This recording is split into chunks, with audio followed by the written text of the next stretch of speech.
मी मेलं तरी हरकत नाही, पण मी वारी सोडणार नाही.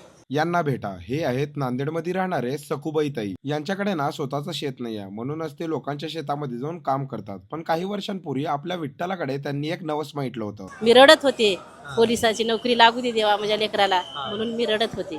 गेले 3 वर्ष झाले या ताई वारी करतायत आणि विठ्ठलाकडे एकच मागतायत की माझा मुलगा पोलीस होऊ दे. पहिल्यांदा जेव्हा वारीला आला होता तेव्हा तुम्हाला कसं वाटलं होतं? एकदा आलं तेव्हा आम्हाला असं वाटलं की एवढी गर्दी बघून आम्हाला हे काय वारी होते काय नाही एवढं अवघड वाटलं.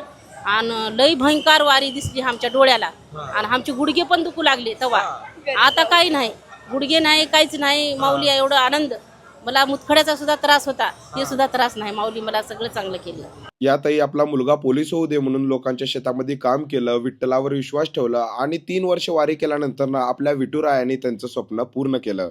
मी वारी केलो, 3 वाऱ्या केल्यावर माझी इच्छा पूर्ण केली माऊलीनं. काल सुद्धा म्हणलो आम्ही पूर आल्यानं माऊली जे करील ते करील, आम्ही वारी सोडणार नाही. माझा मुलगा म्हणला, लहान छोटा मुलगा म्हणला, तू नको आई जाय घराकडे म्हणला.